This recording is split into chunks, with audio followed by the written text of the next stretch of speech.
왕이신 나의 하나님이여 내가 주를 높이고 영원히 주의 이름을 송축하리이다 그랬습니다. 우리 모두들 날마다 우리의 왕이신 하나님을 찬양하며 영광 돌리며 왕이신 하나님께 날마다 충성하는 우리 모든 영남의 가족들이 될 수 있기를 주 이름으로 축원합니다. 내일부터 금요일까지 청주 상당교회에서 저희 교단 총회가 모이게 됩니다. 저희 교단 이름이 장로교 통합측이라고 이렇게 부릅니다. 여러분, 대한예수교 장로회라고 다 똑같은 교단이 아닙니다. 이름은 대한예수교 장로회라고 있지만 수십 개의 교단이 있습니다. 그 중에 이제 우리 교단 이 표시가 우리 교단의 표시입니다. 대한예수교 장로회라는 이름 가운데 이단도 많고요. 그러니까 대한예수교 장로교라고 다 같은 장로교는 아닙니다. 하여튼 이 교단 마크가 있는 교회가 우리 교단 교회인데, 우리 교단 총회는 현재 우리가 영등포 노회에 소속되어 있고요. 64개의 노회 전국적으로, 그리고 8,000 교회와 300만 성도로 저희 교단 식구가 현재 되어 있습니다. 우리 총회를 위해 기도하고, 그리고 우리 온 교회가, 총회 속에 있는 교회가 오늘 본문의 제목처럼 세상에 소금이 되고 빛이 될 수 있도록 우리가 함께 기도할 수 있기를 바랍니다. 세상에 소금이 되고 빛이 되려면 아마 우리가 세상에 소금이 되고 빛이 되었다면 지금 오늘 우리 사회의 이런 모습들은 아닐 것이다. 우리 다 그렇게 생각을 합니다. 그래서 오늘 제목은 총회 주제대로 정했지만 사실 본문 통해서 생각한 제목은 민족의 도덕성을 깨우는 교회, 그런 제목을 생각했었습니다. 우리가 세상에 소금이 되고 빛이 되어서 이 나라와 이 민족의 도덕성을 깨우는 우리와 우리 교회와 총회가 되어야겠다는 그런 기도의 바람입니다. 이런 재미난 이야기가 있습니다. 어느 목사님께서 사냥을 오르시다가 미끄러져서 낭떠러지려 떨어지게 되었습니다. 간신히 떨어지다가 소나무를 하나 딱 붙들었어요. 그 힘을 다해가지고 지금 꼭 붙들고 있습니다. 이거 놓으면 떨어져 죽으니까요. 그러면서 힘을 다해가지고 소리를 쳤습니다. 혹시 위에 아무도 없냐고, 살려달라고 소리를 쳤습니다. 그랬더니 한참 후에 소리가 들려오는데, 아들아, 내가 여기 있다, 그런 음성이 들립니다. 그래서 누구십니까? 그랬더니 나는 하나님이다 라는 음성이 들렸어요. 그래서 이 목사님이 하나님 나를 살려주시면 내가 충성을 다해 열심히 하겠습니다. 그랬더니 하늘에서 그래 알았다, 나뭇가지를 놓아라, 그런 음성이 들리는 거예요. 나뭇가지를 놓으면 떨어지는데요. 그래서 안 됩니다, 그렇지 않습니다, 이거 놓으면 저는 죽습니다, 그랬습니다, 목사님이. 그랬더니 아니다, 그렇지 않다, 믿음을 가져라, 그런 음성이 들렸어요. 그래서 목사님이 나뭇가지 붙들고 한참을 생각하다가 혹시 위에 다른 분 안 계십니까? 라고 하나님 말고 다른 사람을 찾았다는 그런 이야기입니다. 여러분, 오늘날 우리 교회의 문제가 무엇입니까? 결국 많은 지탄을 받는 내용들을 묶어보면 우리의 신앙과 생활이, 우리의 믿음과 삶이 괴리되어 있다는 겁니다. 믿는 대로 사는 사람이 적다는 겁니다. 없진 않겠죠? 믿으라고 말은 많이 하지만 정작 자신은 믿지 못한다는 겁니다. 여러분, 또 오늘날 우리 사회의 문제가 무엇입니까? 알고 있는 지식은 많은데 알고 있는 지식대로 실천을 못한다는 것이 오늘 우리 사회의 문제입니다. 지식은 팽창하고 있고 많이 알고 있는데 아는 대로 사는 사람이 적습니다. 우리 사회의 최고의 지성이라고 하는 교수 사회에서까지 지난날 한때 논문을 표절하는 것이 관행처럼 여겨지고 있었다니 얼마나 통탄한 일입니까?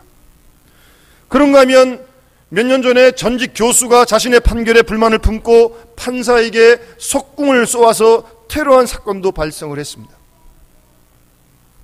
이런 주위의 사건들을 보게 되면 지식과 실천이 별개라는 사실을 우리에게 말해주고 있는 것입니다.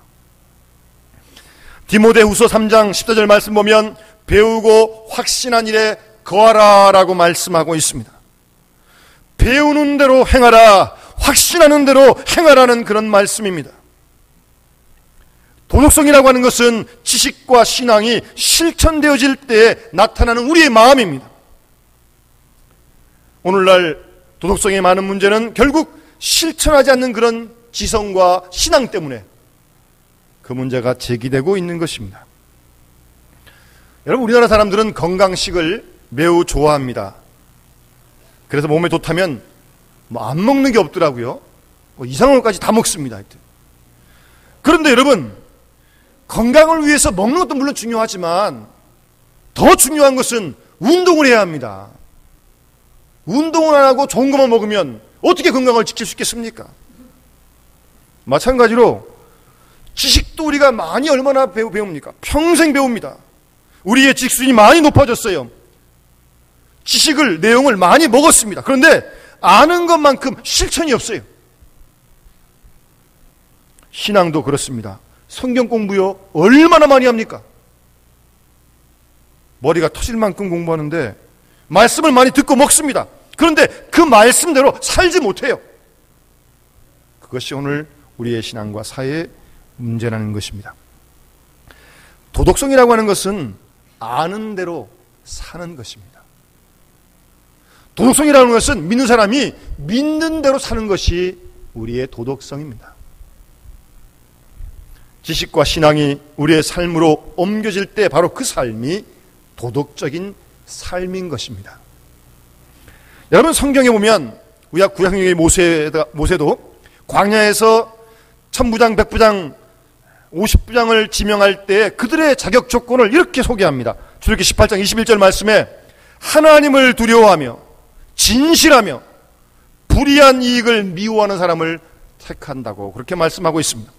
신약 성경에도 일곱 지사를 택할 때 그들의 자격을 보면 사도행전 6장 3절 말씀에 성령과 지혜가 충만하여 칭찬받는 사람이라고 그렇게 말씀하고 있습니다. 여러분, 하나님을 두려워한다는 것이 무슨 말씀입니까? 영성적인 사람이라는 거죠.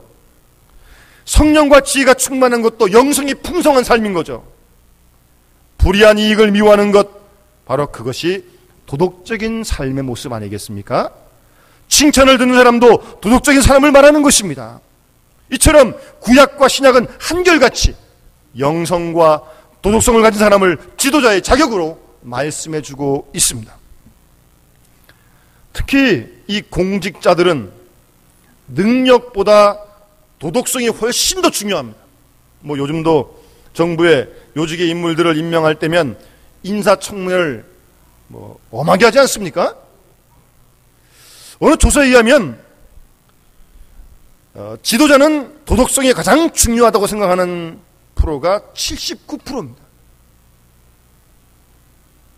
우리 그리스도인들은 누구나 사회적인 지도자의 역할을 해야 합니다. 교회도 이 사회를 리더할 수 있는 그런 역할을 해야 할 것입니다. 따라서 우리 모든 그리스도인들은 도덕성을 갖춘 그런 인물이 되어야 합니다. 물론 우리 총회도 그래야 합니다. 여러분 잘 아는 간디는 리더십은 권력을 손에 놓고 무력을 지배함으로써 획득되는 것이 아니고 도덕적인 원칙과 봉사에 충실한 사람만이 진정한 지도력을 획득할 수 있다고 말했습니다. 도덕성이 참된 지도자를 만듭니다. 지도력에는 반드시 도덕성이 요청되는 것입니다. 민족의 도덕성을 깨우기 원하는 우리 모든 그리스도인들은 우리가 먼저 회복되어야 할 것이고, 그래서 우리 교회와 총회가 이 나라의 민족의 도덕성을 깨워가는 그런 교단과 총회가 되어야 할 줄로 믿습니다. 그러면 어떻게 해야 이 도덕성을 회복하고 깨어낼 수 있을까요? 오늘 본 말씀을 자세히 보시면 두 가지 우리에게 말씀해 주고 있습니다. 첫 번째는 우리 교회도 도덕성을 회복하기 위해서는 정한 마음을 창조해야 된다고 말씀하고 있습니다. 오늘 본문 10절 말씀 한번 따라합시다. 하나님이여 내 속에 정한 마음을 창조하시고, 아멘. 우리 속에 정한 마음이 창조되어질 때 우리의 실추된 도덕성이 회복되어질 수 있을 것이고 잠자던 도덕성을 깨울 수 있다는 말씀입니다. 여기서 정한 마음이라고 하는 것은 새로 탈바꿈한 마음을 말하는 것입니다. 그런데 이런 마음은 내가 만드는 것이 아니고 하나님이 창조를 해 주셔야 됩니다. 여기 창조하시고라는 단어는 히브리어로 바라인데, 천지를 창조할 때 쓴 그 단어가 바로 바라입니다. 바로 무에서 유를 만드는 것입니다. 타락하고 오염된 마음이 새로 탄생되기를 바라는 것입니다. 이전 것은 다 없이 하고 새로 다시 시작하는 것을 말하는 것입니다. 사도 바울이 말한 대로 그리스도 안에 있으면 새로운 피조물이 되는 것입니다. 새로운 피조물은 옛것을 완전히 없이 하고 새롭고 정한 마음으로 창조되는 것이 새로운 피조물입니다. 바로 이 정한 마음이 도덕적인 마음입니다. 이 도덕적인 마음이라고 하는 것은 하나님 나라와 그 의에 대하여 살아있는 마음입니다. 정의와 바름과 옳음에 대하여 살아있는 마음이 정한 마음이고 도덕적인 마음입니다. 여러분 잘 아시는 어거스틴이 회심한 후에 옛날에 거닐던 골목길을 지나고 오셨습니다. 어거스틴은 이전에 방탕하였고 사상에까지 나았다고 합니다. 골목길을 지나가니까 이전에 알던 여인이 어거스틴을 다시 부릅니다. 나예요, 나를 모르시겠냐고. 그때 어거스틴은 이렇게 대답을 합니다. 어거스틴은 과거와 같은 사람이지만 이제는 이전의 내가 아닙니다라고 하면서 그 골목을 그냥 지나쳤다고 합니다.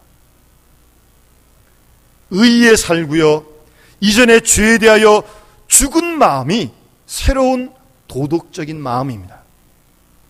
정한 마음이라고 하는 것은 죄에 대하여 죽고 의에 대하여 사는 마음입니다. 디모데 베드로전서 2장 24절 말씀에 친히 나무에 달려 그 몸으로 우리 죄를 담당하셨으니 이는 우리로 죄에 대하여 죽고 의에 대하여 살게 하려 하심이라고 분명히 말씀하고 있습니다. 예수 그리스도께서 왜 십자가에 돌아가셨습니까? 우리로 하여금 죄에 대하여 죽고 의에 대하여 살게 하시고 우리 속에 정한 마음을 창조하시고 우리 속에 깨끗한 도덕률로 살게 하시려고 주님이 십자가에 대신 죽으신 것입니다. 여러분, 죄에 대하여 죽는다는 것이 무엇입니까? 쉽게 말씀드리면 땅에 있는 지체를 죽이는 것입니다. 그리고 우리의 마음을 위를 향하는 것입니다. 골로새 3장 5절 말씀 보시면 그러므로 땅에 있는 지체를 죽이라. 곧 음란과 부정과 사욕과 악한 정욕과 탐심이니 탐심은 우상 숭배라고 그렇게 말씀하고 있습니다. 이 모든 것이 부도덕입니다. 그렇다면 위에 있는 지체는 무엇입니까? 바로 도덕적인 마음, 정한 마음이 위에 있는 지체입니다. 주님께서 여러분 한눈을 빼고 천국에 들어가는 것이 두 눈을 가지고 지옥 가는 것보다 낫다고 그런 말씀도 하지 않으셨습니까? 우리 몸에 천국의 지체를 가져야 합니다. 천국 하나님 나라를 가기 위해서는 땅에 있는 지체를 죽여야 합니다. 이 땅에서 이미 죽은 삶은 바로 그것이 경건한 삶입니다. 땅에 있는 모든 것을 죽여야 합니다. 자기를 버려야 하고 욕망과 시기를 버려야 하고 과욕을 버려야 하고 남을 딛고 일어서려고 하는 그런 마음을 버려야 합니다. 그런 땅의 욕심을 버릴 때 우리 속에 하나님께서 정한 마음, 깨끗한 마음, 도덕적인 마음을 창조해 주실 줄로 믿습니다.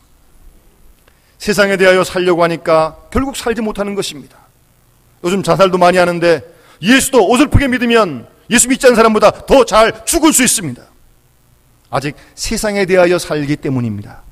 하늘에 대하여 살고 땅에 대하여 세상에 대하여 죽으면 아무 문제가 없는 그런 사소한 일인데도 세상에 대하여 살기 때문에 마치 그것이 전부인 양 생각을 하고 그것 때문에 스스로의 목숨을 끊는 것입니다. 이뿐 아니라 우리 주위에 보게 되면 많은 중독 현상들이 있습니다. 알코올 중독, 마약 중독, 뭐 쇼핑 중독도 있고 인터넷 중독도 있고 어떤 사람은 신문을 안 보면 못 살 것 같다 그런 신문 중독도 있습니다. 어쨌든 이런 모든 중독 현상들, 그중에 특별히 이제 안 좋은 현상들은 바로 그것이 우리의 도덕성을 파괴시키고 있는 것입니다. 여러분 잘 아신 구약성경의 요셉은 바로의 시위대장 보디발의 아내의 유혹을 과감하게 피합니다. 집에 둘만 있었을 때 보디발의 아내가 요셉을 유혹합니다. 그러나 요셉은 결코 하나님 앞에, 그 주인 앞에 죄를 범할 수 없었던 것입니다. 어떤 사람이 이렇게 말을 합니다. 요셉은 보디발의 아내가 꼬인 첫 번째 사람은 아니었을 것이다. 그렇겠죠. 그러나 요셉은 보디발의 아내를 거절한 첫 번째 사람일 것이다. 그렇게 말한 적이 있습니다. 주인인 보디발이 요셉에게 아내 외 모든 걸 다 허락했기 때문에 요셉은 결단코 범죄할 수 없었던 것입니다. 여러분, 정한 마음을 가지고 있는 사람 하나님이 축복해 주십니다. 요셉이 어려운 가운데 있었지만 그는 정한 깨끗한 도덕적인 그런 마음을 갖고 있었기에 하나님과 함께하는 형통한 삶을 누릴 수 있었던 것입니다. 도덕성을 가진 정한 마음을 가진 사람은 우선은 잘 안 되는 것 같기도 합니다. 금방 추세도 못합니다. 힘든 고생만 계속 겪기도 합니다. 그러나 여러분, 나중에 결과적으로 보면 결국 도덕성을 가진 사람이, 정한 마음을 가진 사람이 잘 되고 형통하게 되는 것입니다. 이것이 하나님의 뜻이요, 하나님의 섭리인 줄로 믿습니다. 여러분, 예수님께서도 심령이, 마음이 가난한 자가 복이 있다고 말씀하셨고 마음이 청결한 자가 복이 있다고 주님은 팔복에서 그렇게 말씀하셨습니다. 청결하고 흠이 없는 마음은 바로 그것이 예수님의 마음입니다. 그래서 사도 바울은 그 마음을 품으라고, 예수의 마음이니라고 그렇게 말씀하고 있는 것입니다. 여러분, 우리가 정한 마음을 갖기 위해서는 우리가 예수님의 마음을 품는 수밖에 없습니다. 내 마음이 아닌 예수님의 마음을 품을 때 우리 마음속에 정한 마음이 창조될 줄로 믿습니다. 예수님의 마음을 품으면 우리가 또한 도덕적인 삶을 살게 될 것입니다. 아까 불렀던 찬송가도 보면 주님의 마음을 본받는 자 그 마음에 평강이 찾아오면 험악한 세상을 이길 힘이 하늘로부터 임함이라.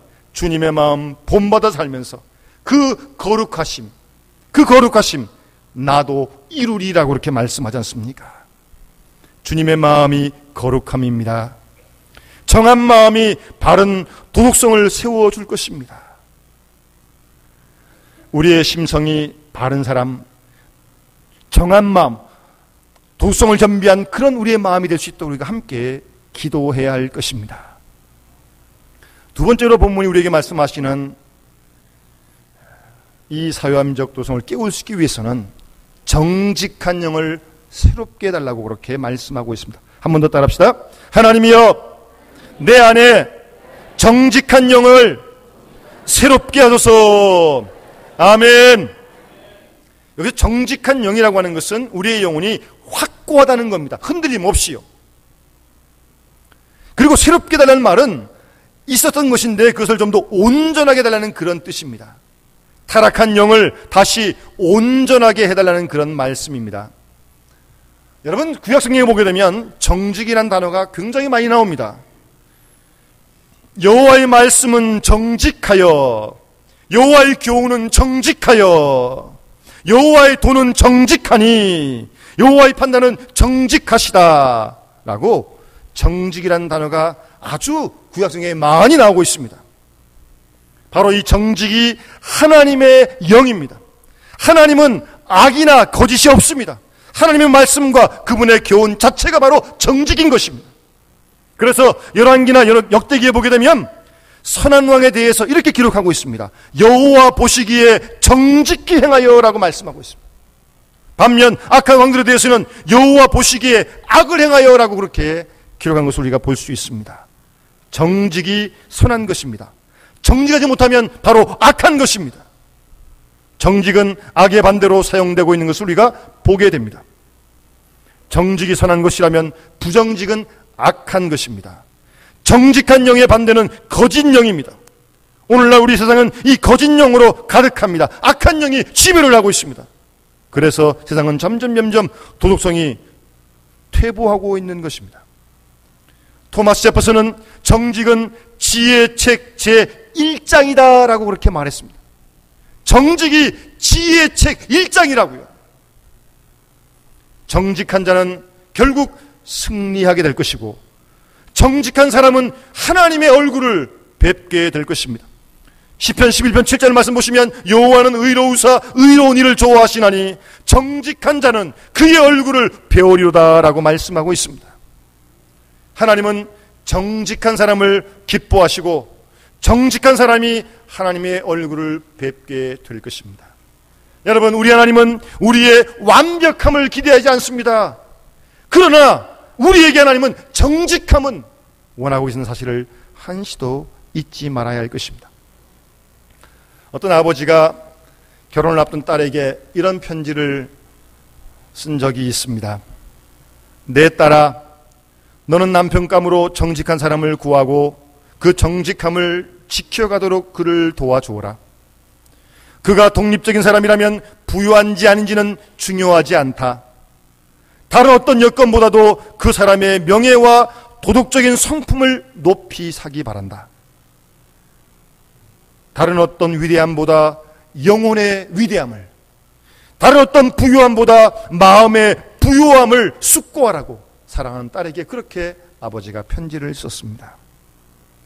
여러분, 정직함을 높이 사고요, 정직함을 지켜주는 것이야말로 정말 고귀한 영혼의 삶인 줄로 믿습니다. 여러분, 자녀들에게 좀 이렇게 부탁하는 부모님들이 될 수 있기를 바랍니다. 여러분, 미국에서 1300명 고위 경영자들 대상으로 해서 16개 항목으로 설문을 돌렸습니다. 그래서 리더십의 어떤 특성이 경영의 효과를 향상시키는 데 가장 크게 기여했냐고 물었습니다. 그랬더니 71%가 정직을 꼽았습니다. 사회, 회사, 경영에서도 정직이 경영의 효과를 올렸다는 그런 얘기입니다. 정직은 경영의 효과이고 정직은 지도력의 모퉁이 돌입니다. 여러분, 잘 아시는 창세기의 야곱이 그의 자식들이 애굽에서 요셉이 보낸 주머니에 모르고 돈을 담아왔는데 그걸 다시 돌려보내라고 그렇게 야곱이 말을 하지 않습니까? 데이빗 코트레라는 분이 성경에서 배우는 그리스도인의 리더십이라는 책에서 구체적으로 정직할 수 있는 5가지를 제안합니다. 한번 참고하시고 우리도 한번 그렇게 한번 지켜볼 수 있기를 바랍니다. 첫 번째는 정직하기 위해서 약속을 반드시 지키라는 겁니다. 한 번 말한 것이면, 한 번 약속했으면 그 약속을 꼭 지키라는 겁니다. 보도내지 말고요. 두 번째, 당신이 옳다고 믿는 것 거리낌 없이 말하라고, 눈치 보지 말고요. 세 번째는 항상 공평하라고요. 나한테 이익이 되면 내 편이고 손해가 되면 적이고, 아니죠. 공평해야죠.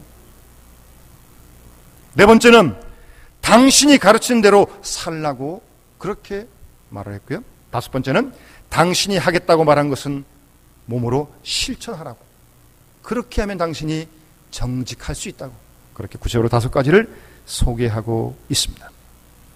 우리 모두, 우리 교회와 총회가 정직을 실천할 수 있기를 바랍니다. 정직을 실천하는 그 사람이 도덕적인 인물입니다. 여러분, UFO라고 하시잖아요. 미확인된 비행체. UFO와 정직한 정치가의 공통점이 있는데요, 아주 가끔 소문으로 듣기는 하지만 실제로 본 적이 없다는 겁니다. UFO 말 많이 들었는데 저도 본 적 없습니다. 정직한 정치가, 말은 많이 들었는데 그런 정치가 보지 못했습니다. 여러분, 정직이 우리 사회의 가장 흔한 보편적인 가치가 되었으면 참 좋겠습니다. 우리 사회가 뛰어난 도덕성을 회복하는 그런 사회가 되어지기를 간절히 소원합니다. 아무리 위대한 정치가라도 도덕성이 무너지면 그 정치력은 인정받지 못합니다. 아무리 뛰어난 거부를 할지라도 그의 도덕성이 흠이 있으면 그의 돈이 그를 영원롭게 하지 못하는 것입니다. 아무리 고명한 학자라도 그의 도덕성에 문제가 있으면 그의 학문이 인정받지 못하는 것입니다. 조나단 글로보는 20세기의 도덕서라고 하는 그런 책에서 20세기의 역사는 현대 악의 역사라고 그렇게 평을 했습니다. 여러분, 무엇보다도 오늘날 우리 시대는 도덕성이 가장 요청되는 그런 시대입니다. 우리의 도덕성이 깨어나야 하고 우리 교회와 우리 교단 총회의 도덕성이 깨어나야 할 것입니다. 그래서 우리 교회가, 총회가 우리 민족의 도덕성을 깨어낼 수 있도록 말입니다. 도덕성은 인간 영성의 가장 큰 비중을 차지합니다. 도덕성을 잃어버린다고 하는 것은 하나님의 형상을 잃어버리는 것입니다. 여러분, 우리 민족과 사회의 도덕성을 깨워가는 우리와 우리 교회와 총회와 이 땅의 교회가 되도록 함께 기도하고 우리서부터 이 일에 함께 힘쓸 수 있기를 바랍니다. 민족과 사회를 깨우기 전에 먼저 우리의 도덕성이 깨어나는 그런 축복이 함께 있어지기를 소원하고, 우리의 도덕성이 깨어나고 회복되어지면 우리를 통해서, 교회를 통해서 이 민족도 사회도 새롭게 변화될 줄로 분명히 믿습니다. 이런 은혜와 축복이 우리와 우리 교단 총회, 이 땅의 교회가 함께 하시기를 주의 이름으로 축원합니다. 기도드리겠습니다.